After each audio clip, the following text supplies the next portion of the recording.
topics and opinions expressed in the following show are solely those of the hosts and their guests and not those of W4CY Radio, its employees, or affiliates. We make no recommendations or endorsements for radio show programs, services, or products mentioned on air or on our web. No liability, explicit or implied, shall be extended to W4CY Radio or its employees or affiliates. Any questions or comments should be directed to those show hosts. Thank you for choosing W4CY Radio.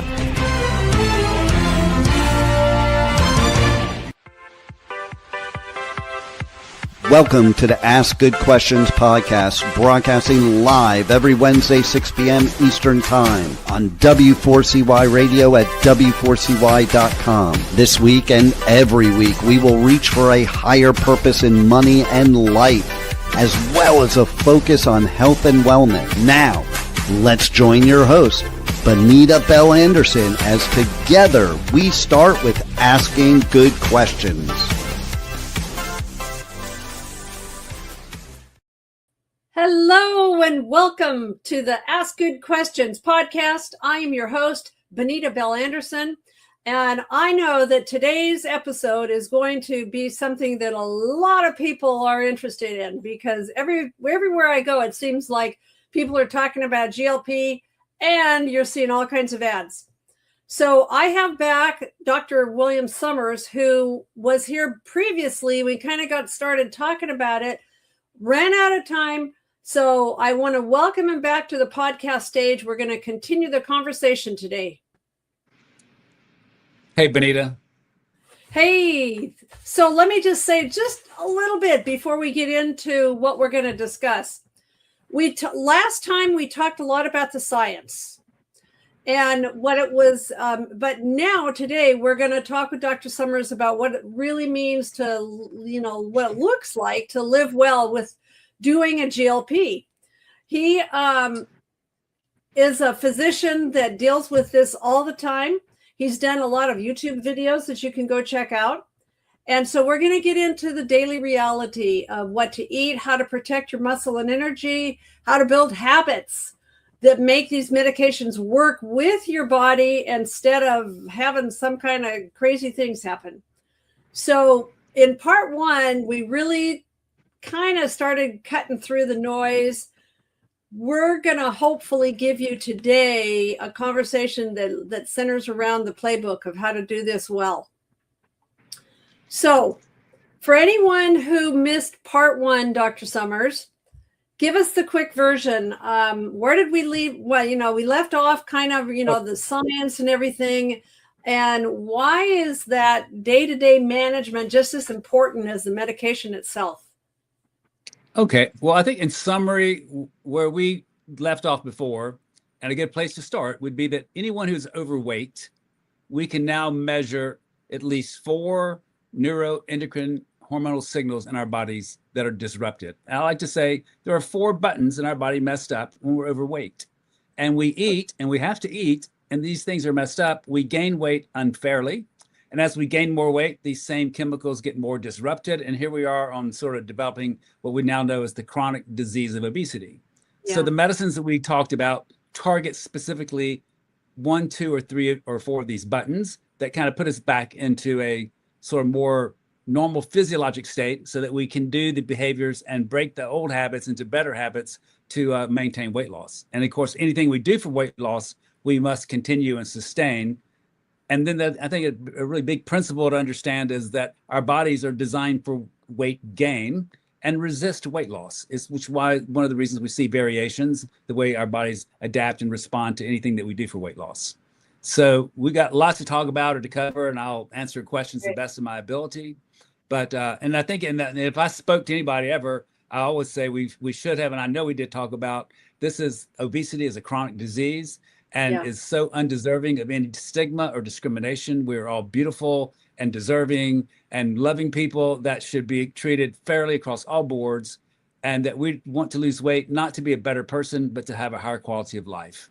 And discrimination and ignorance need to go away. Yeah, I was listening to somebody who was talking not about GLP-1s, but who was just talking about the fuel.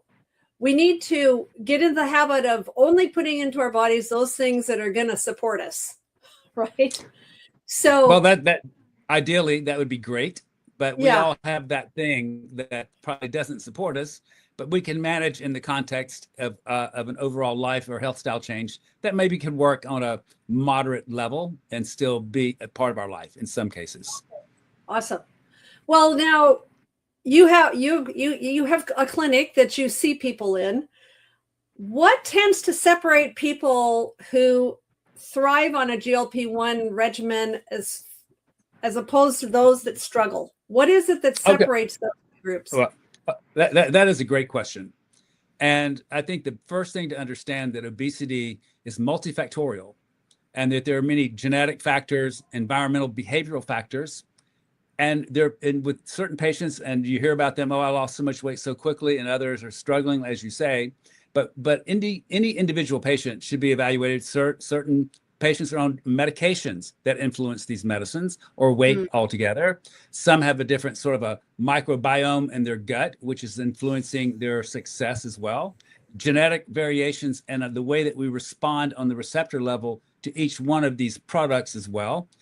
Stress levels are different among different people, and stress, of course, with cortisol, which we need when we have stress, is sort of like contra for what our goals are as far as making us hungrier and gaining weight. So there's so many individual factors. And then there are also some medical indications where people that have familial obesity, childhood obesity, and there's new and exciting development and tests for certain medicines that target things that are rare, but they do exist.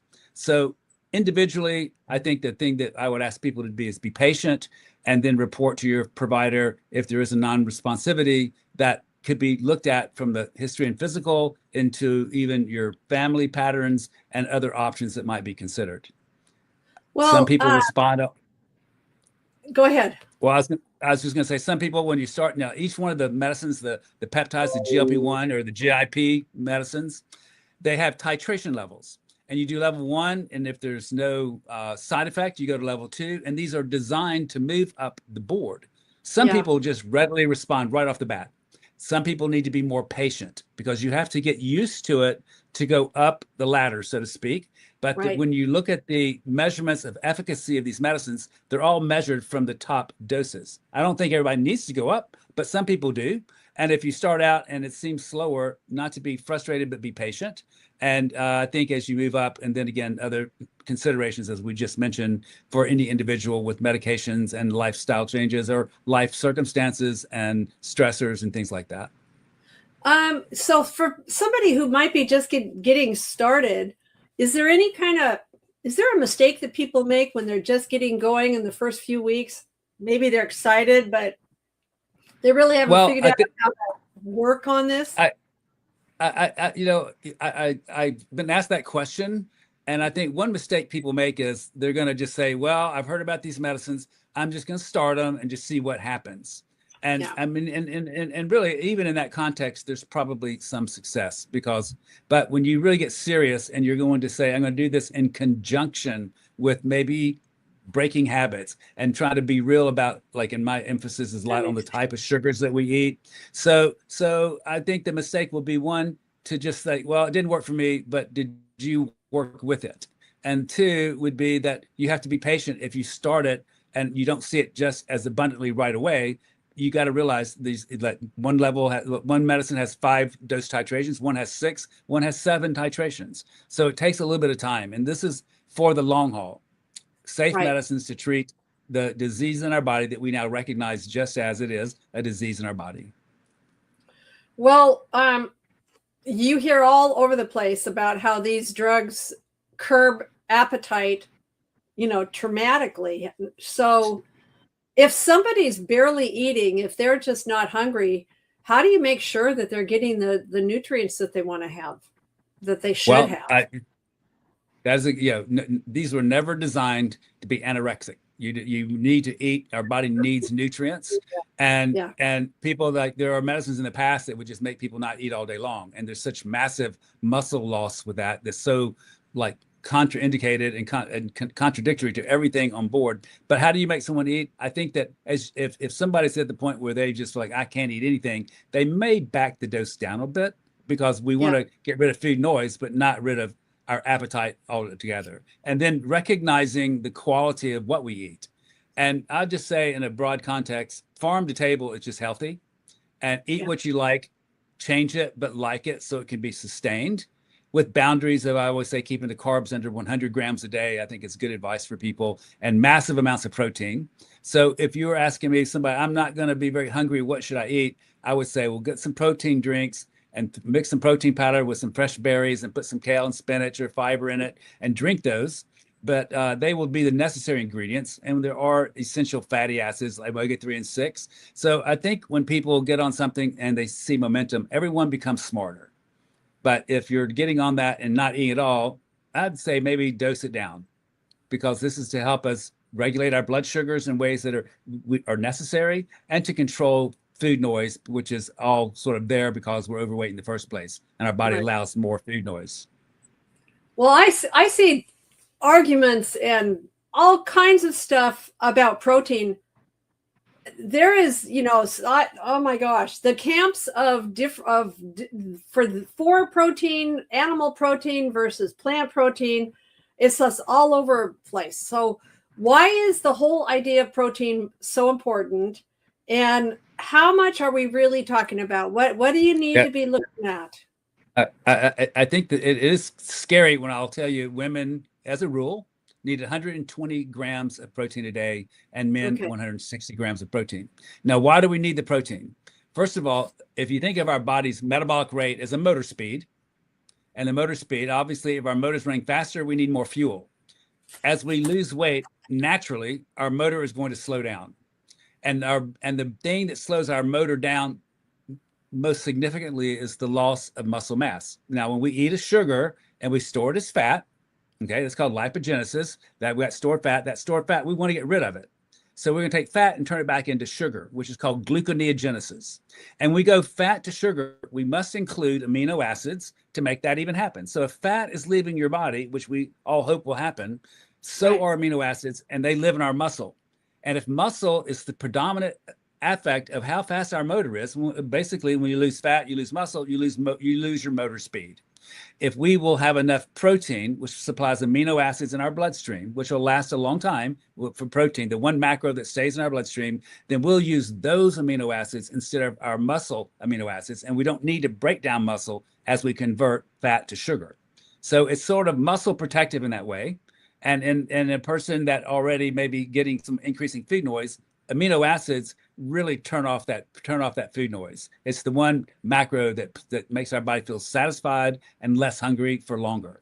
So, but why do we need more protein? And it's a lot. I mean, it's a lot of protein, which is why I would say most people probably ought to just get their favorite protein powder at their favorite store and take little juice drinks through the day to maintain that amount, which is really, I call the superhero for weight loss. So let's say you're asking me to eat more to lose weight. I definitely am when it comes to protein.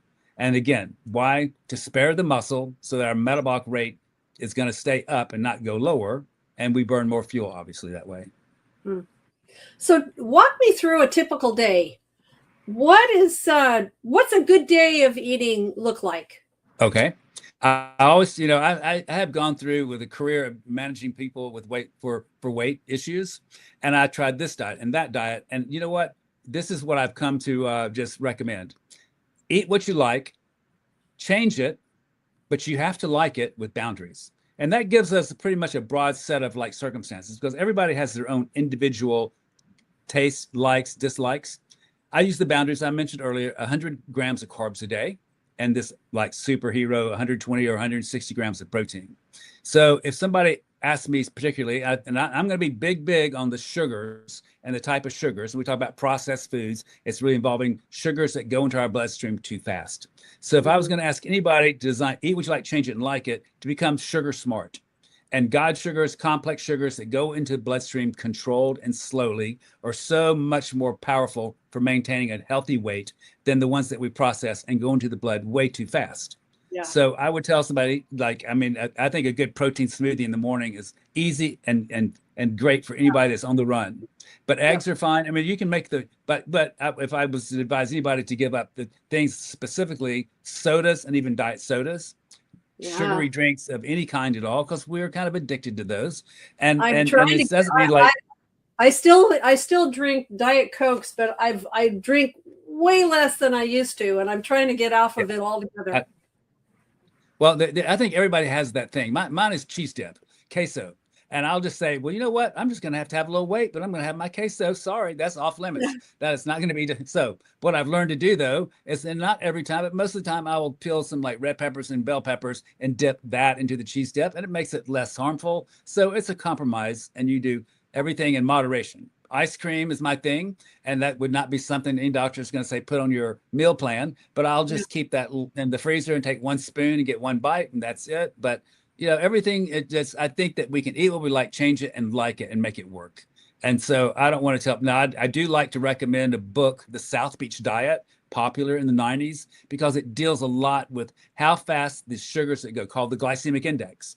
And you'll see that basically, again, anything that God created with sugar in it is going to be so much more healthy than anything that man created with sugar in it. To avoid corn syrups, high density fructose corn syrups, those products are in there, and they make us buy that product again, but they are so unhealthy in terms of our weight management. So I never say eat this. Now, people want sometimes instructions. I'll also refer them to the Mediterranean diet, the book that's probably the most studied and approved for hypertension, type 2 diabetes, cardiovascular disease. And it's really a low fat diet with a lot of olive oil, but the sugars in there are going to be sort of the complex sugars. So if they needed a meal plan, I'd go South Beach diet, Mediterranean diet, but people will do that until they won't. So starting out from the baseline, eat what you like. What can I change? What's really bad on my plate? Well, if it came out of a package or a can, it's probably bad. Can you substitute it? And if you cannot, can you have less of it, less often of it? And allow us to not feel like we're in some sort of like food prison, but just trying to have a goal of being healthier for, again, a healthier quality of life. I think what you're saying is a life. I mean, it's basically a lifestyle choice to choose to eat more healthfully, put better quality 100%. food in your body. Right? But yes. And a lot of people deal with food insecurities, and that's an issue we have to deal with, that don't have access to organic whole food types of the grocers I'm talking about, but even any individual could probably sit down with somebody, with your provider or someone in the office, to help you try to help yourself better. And there's no judgment, because I can tell you 10 things to do, and I might miss all 10 of those tomorrow when I'm eating. So don't judge me, but we're all human, and breaking habits you mentioned is probably the biggest challenge in all of us, because any habit you have to take a 21-day of really maintaining strict focus on developing a change in that and the attention to it. And, we're all busy in life, and we defer, and you get stressed, and you go back to, but a daily failure is not a lifetime failure. We are going to make mistakes, but that doesn't mean it's over. When we just stay on course, walk slowly, you still get there. Well, talking a little bit about maybe, the mistakes you might make, is there any foods that you've seen make a side effect worse? Well, okay. These medicines that we're talking about, any of the injections that are out there, they do not come with a do it before or after meals. And some patients find just individually, they might do it before they eat. Others do better after they eat. There's not a certain food that I know. There's certain medicines, not the ones we're talking about in this context, that would be where the fat would be a problem with the side effect or certain. But no, there's not really a food that's going to make you have more side effects or less side effects based on what you put in your mouth.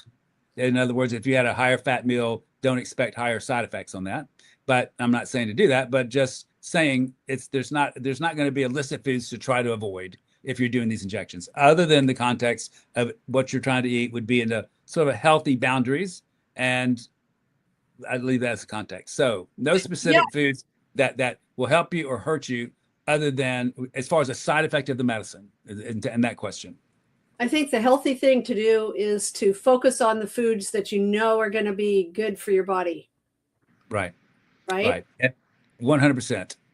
And again, I want everybody to recognize that there is definitely, okay, let me start here.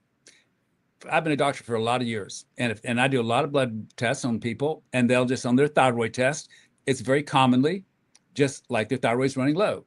And I'll say, oh, your thyroid's low. Here's some thyroid medicine. And no one's ever questioned that. I mean, like, oh, give that to me because I'll feel better. My body will work better when that low thyroid's fixed to normal. Well, in this context, we have 4 buttons that are low. And people are like, oh, I don't know if I can do that. That kind of scares me. So it's just like we're understanding this all in one big conglomerate, but I see it no differently than any other endocrine system, like a low thyroid. And not saying that everybody needs medicine for anything and everything, not at all.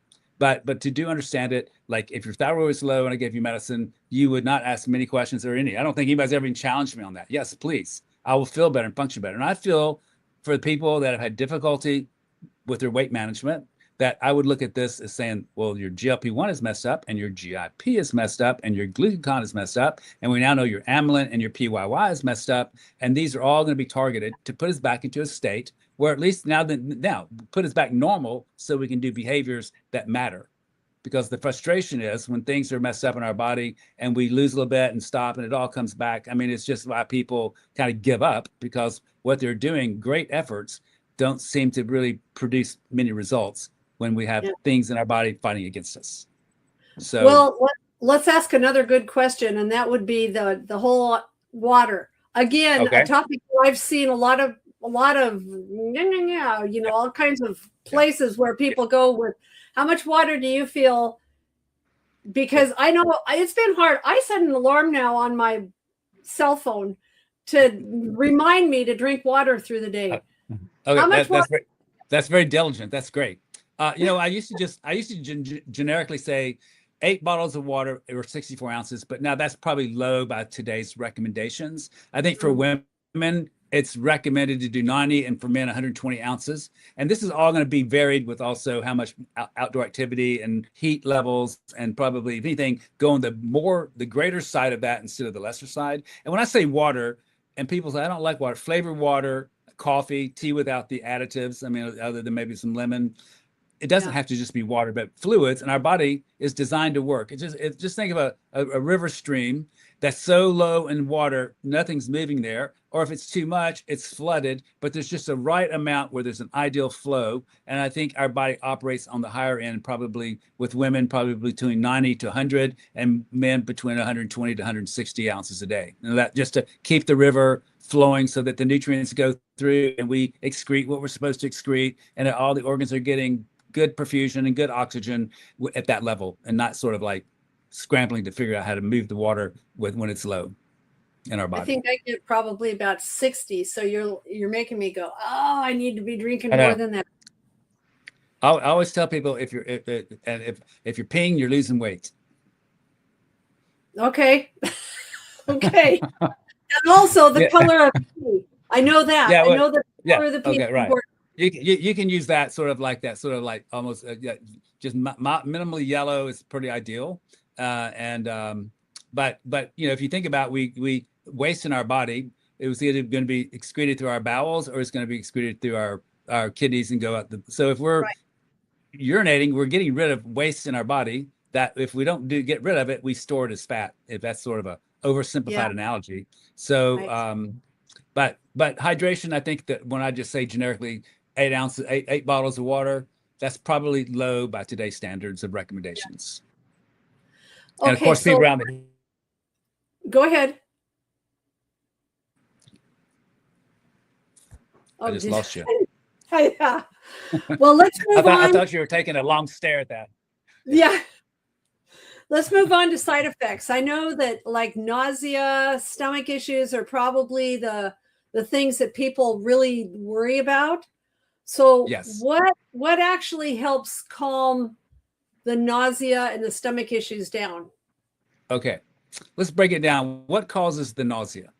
Well, one of the ways that these medicines work, it slows our stomach emptying, and we feel full longer, but that slowness can create nausea and some indigestion as well. And that's just sort of physiologic and a side effect. Now, there's also a part of our brain, it's called the CTZ. It stands for chemoreceptor trigger zone. And that's a little area in the brain that things in our bloodstream that are there will hit a button and cause us to be nauseous. So there's a direct effect from slow emptying, and some people are just sensitive at the brain level. So is there anything I don't know of anything to eat or not eat. Now, a lot of people require a little something for nausea. And I would just always say the nausea means we got to move up the ladder more slowly. It's almost always a dose-dependent issue. So they'll start, say, a level 1 at any of the medicines. They're just different dose milligrams. But level 1, you do an injection once a week. If there's a little nausea, don't move up the ladder. If you do an injection of level 1 and you get nausea, let's break it down into a smaller, what they say, the microdosing. Let's get you used to it.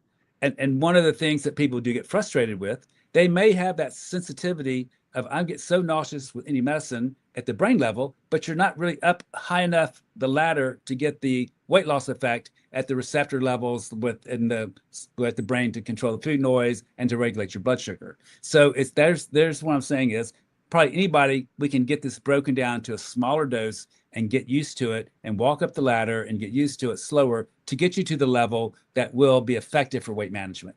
So do I know of a food or no food or activity or no activity? Not necessarily. I've heard anecdotally, I recommended people to use the sub-Q fat in the belly, just like a clock to go around and do these weekly injections. Some people tell me, oh, I'd use my thigh, which is acceptable, with less nausea, more. So individually, I think it's a good discussion with your provider to say, now, when is the nausea? Typically, if it's just a typical physiologic side effect of the medicine, I see that if you inject on Monday, you kind of get this effect on Wednesday.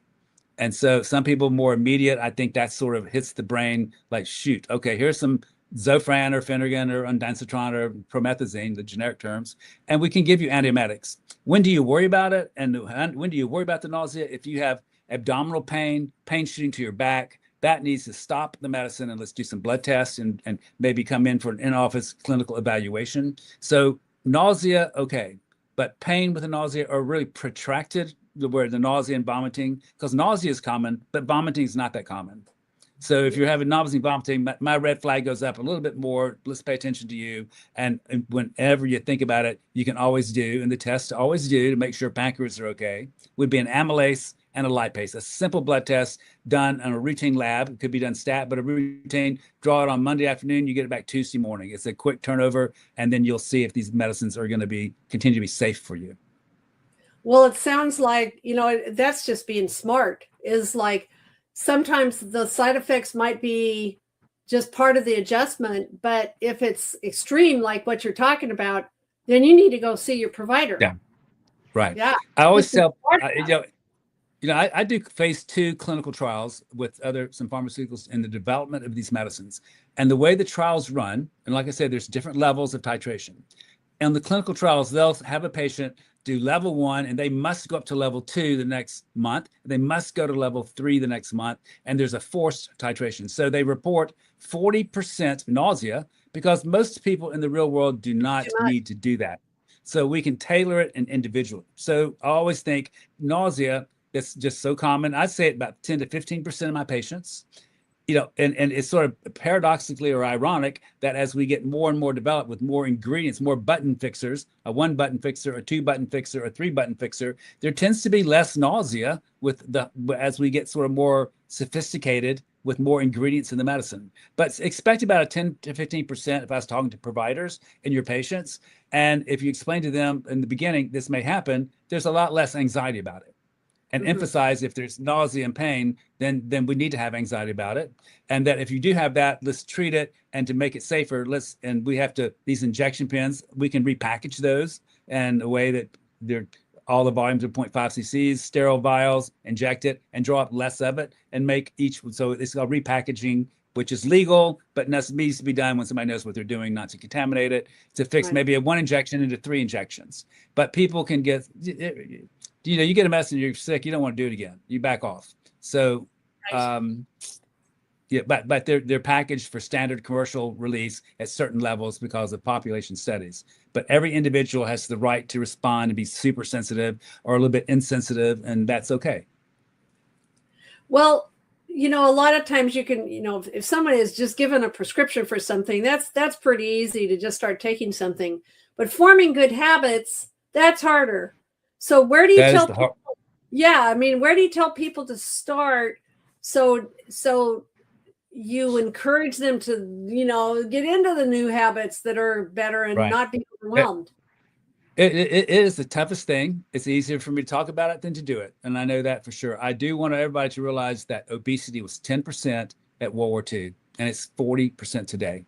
And the biggest change, and that's like for disease increase, that's like like astronomical rise, 10 to 40%. I mean, heart disease will go from 6 to 6.2%. You get upset. 10 to 40% is outrageous. And what is the big culprit? It's going to be refined or processed foods. And the sugars is basically what I'm talking about here. And the sugars that are added to everything we eat. So, and yet our brain loves those. It rewards our brain every time we have a bite of those simple processed sugars, which why they're in there, so we buy that again. But it's hard to break that habit, and you do, and it's not a misogynistic statement, but men tend to be able to drop the sugar a little bit more easily on their body than women get fatigue, and fatigue is a big side effect that's really undiscussed in the sort of the common side effects. But you might experience fatigue. But let me just say, if you can just push through that or slow the dose down, give yourself 2 to 3 weeks, you will feel so much better than you have ever felt. Because we have now gotten accustomed to, let's get that little bite of something sweet for that little pickup, which in 30 minutes is followed by a rise in insulin that makes us sleepy. So we have to have that sugar bite for a pickup. And that's just where our bodies are. So I think when I say, when I talk to patients initially, what do I want them to do? I ask them to all just become sugar smart. Just read about the sugar they're eating and the sugars how they are just, it's not just calories. They're all 4 calories in a gram. Any good sugar or bad sugar, same calories, but the response in our body is so different. And so 10% to 40%. And I'm going to blame the sugars on the greatest part of that. Right.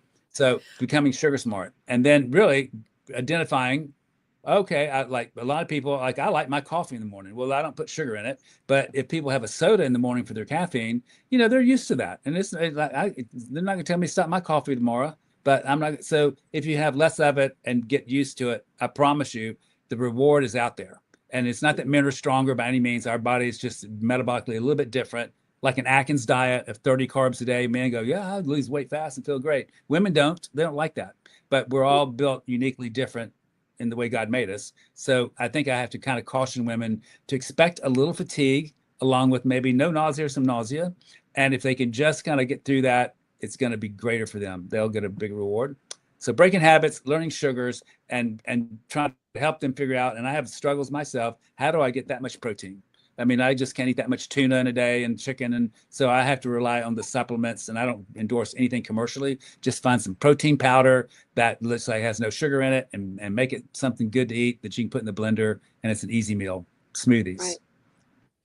Well, habits are something that I think is just going to be an ongoing thing, but kind of along with forming better habits, do you think that you're going to have to do, I've seen that where, some say, you're going to have to do this for the rest of your life.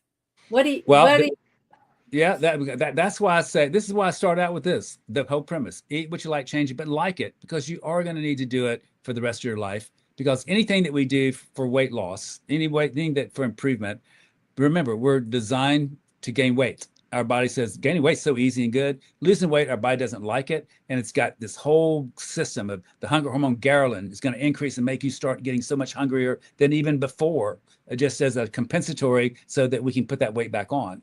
And the things that regulate our sugar, the GLP-1s and the PYYs and these other sort of GIPs and stuff, all sort of respond adaptively.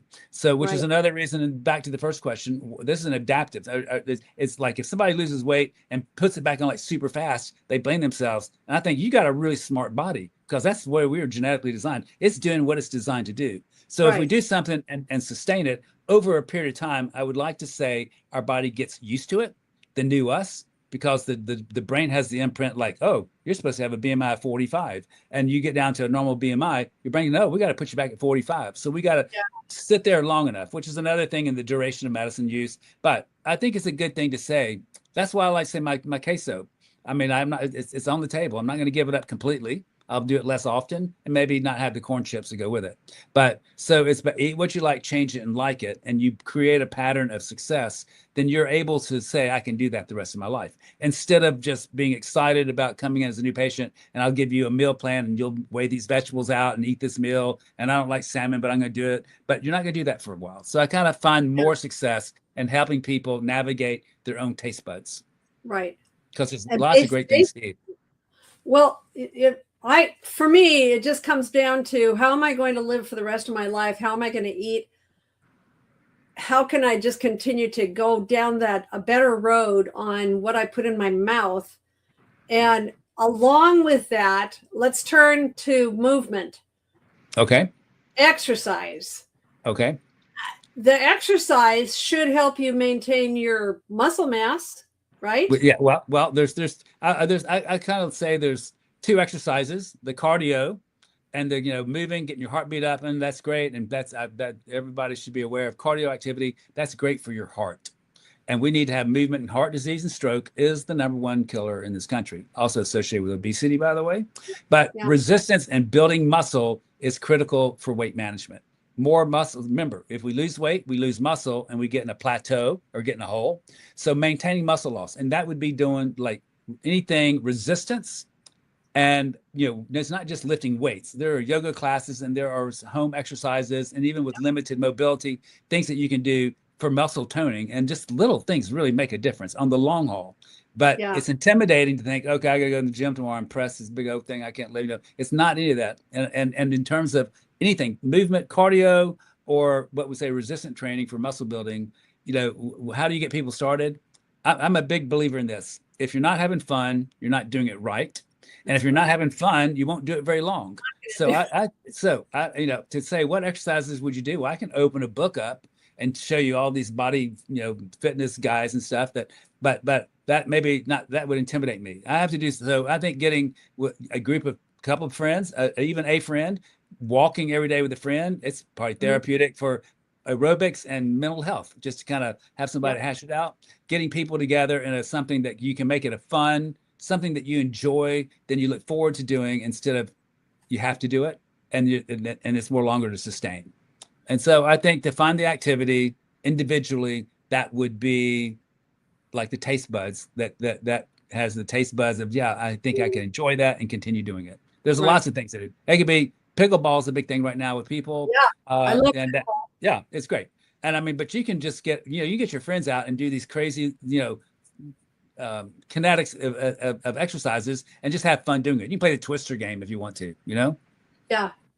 Well, so, for those that are like some of our listeners are 60 and beyond, right? Right.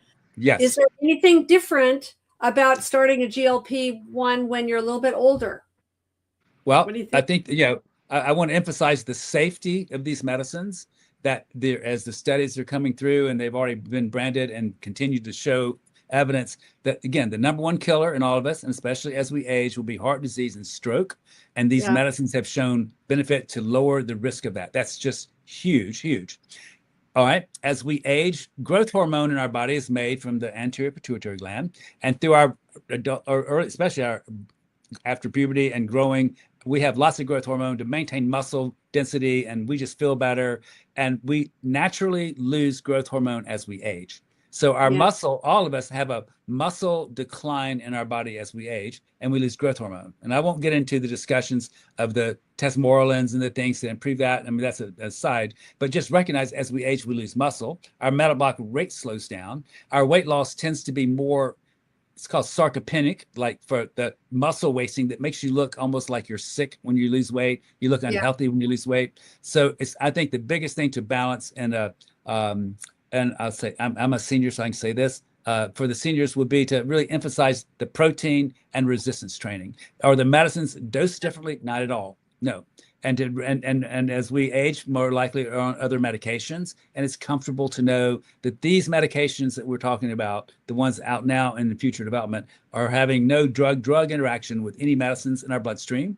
They don't affect the liver in any way or the kidney in any way. They're just fixing buttons in our body that need to be fixed to give us a chance, I think, when you get to this point. So for the seniors, muscle loss is already on the table at a little bit more escalated place. And just knowing that's sort of where our a little bit more focus will go, to gradually, not tomorrow, but over the next months, to build a plan for a consistent muscle protecting and building, and they'll get more benefit from the medicine like anybody would with more muscle development. So the medicines are safe, but we are fighting a little bit more. We're already on a steeper hill to get started. Well, one more question in the seniors group. A lot of people are already juggling other medications and conditions. Correct. Right? Correct. And so how does that change the day-to-day picture? I mean, should you be talking to your provider more closely if you're also doing a GLP-1 and you've also, and maybe if you lose some weight, you might be able to get off of the other medications. That is the biggest point. First of all, everybody needs to recognize that abdominal obesity and just obesity in general is associated with 200 diseases. 200 diseases. I mean, we could do a bunch of podcasts on this. This is where I get fired up. 200 diseases and the rise of cancer, autoimmune diseases, inflammatory diseases because of the fat in our belly. And if you want to really measure success, measure your abdominal girth. Women, get it under 35 inches, men under 40 for your optimal ideal health. But 200 diseases are associated with that. So when you start using a lifestyle change, health style change, and or medicines with that for success, more than likely, many of the medicines will either be eliminated or lower doses of the ones you're on. And that's my biggest reward when people come to me and I don't see them every visit, and they'll knock on my door and they'll say to me, every day I hear this, I no longer take this and this and this medicine after I've took these things. So there's a lot of noise about some adverse events and things and anecdotal stories, but these are safe medicines that, and I always say the branded medicines, they, go get them at the pharmacy and use them, and they can be individually catered to anyone using them if you use them. Not saying everybody needs them, but if you get them, I think that you can go with confidence. Just like if your thyroid were low, you're getting a medicine to fix a hormonal signal that we're not as commonly aware of as the thyroid itself. The GLP-1, GIP, glucagon, amylin, PYY. So Dr. Summers, we are almost out of time. I cannot believe it. Every time it happens. So I want to talk about the long game. Okay. We talked a little bit about maybe taking this. Maybe you're going to end up, if you build some good habits, and maybe you have some kind of maintenance dose that you just continue on, right? Let's talk about that. I tell people anything you do to lose weight, you're going to have to do for a while. And I'll usually point to a box. If you chew on that box and it makes you lose weight and you get your goal weight, you better keep chewing on that box for a while. So in the world of how long do I take these medicines, let's eliminate one myth right here. A lot of people think, well, if I do these medicines and I stop them, I might have diabetes. If I take these medicines, my body's not going to work right. Not at all. It's just that anything we do for weight loss, we need to continue. When I was in the early training days of getting boarded in obesity medicine, they would say, someone did these medicines, how long do they need to stay on them? And there was like an answer for a test question, 2 years. That's very much outdated now. There are some academicians which would really just go on and preach about, would take these things forever. I do not agree with that. I think that there's a Harvard rule, the last I checked, that if you take a GLP-1 for a year, and we're talking like, 15 to 20% weight loss over that time, maybe 10 to 15%, even 5 to 10% is pretty modest, but pretty much going to happen. Your whole system of quality of health is improved, even at a modest level. But if you take that for a year and you get your goal weight, I think you ought to just put it in your head, you want to stay on it another year. And if you can, if you're on level 5 of a dose, maybe do that and go to level 4 and do that and go to level 3. I try to get everybody off the medicine. And if after a period of time they see some of their body going, aha, we're going to put that weight on fast, then we could reinitiate the medicine. Yeah. So some say forever. I'd say probably balance as long as you did to really get productivity and then to continue for the sustainability. But then I think most people come off of. People feel so much better. They're kind of scared to get off of them. I don't want to quit them, but less is always better when it comes to medicines. Right. Well, it basically sounds like you just monitor. You should be monitoring your health regardless, right? You should be eating well, doing those things that are going to support your body. And it sounds like the sensible thing to do is just to monitor this and see what you need to do going forward. That's correct. Everybody's different and unique. And we practice from the physician standpoint based on population studies, but every individual is not a population study and needs their own little sort of tweaking, so to speak. And that's what, we should be prepared to do as well. I think that maybe we've talked about one of the biggest questions I've seen is how long do I have to take it? So we are just about out of time.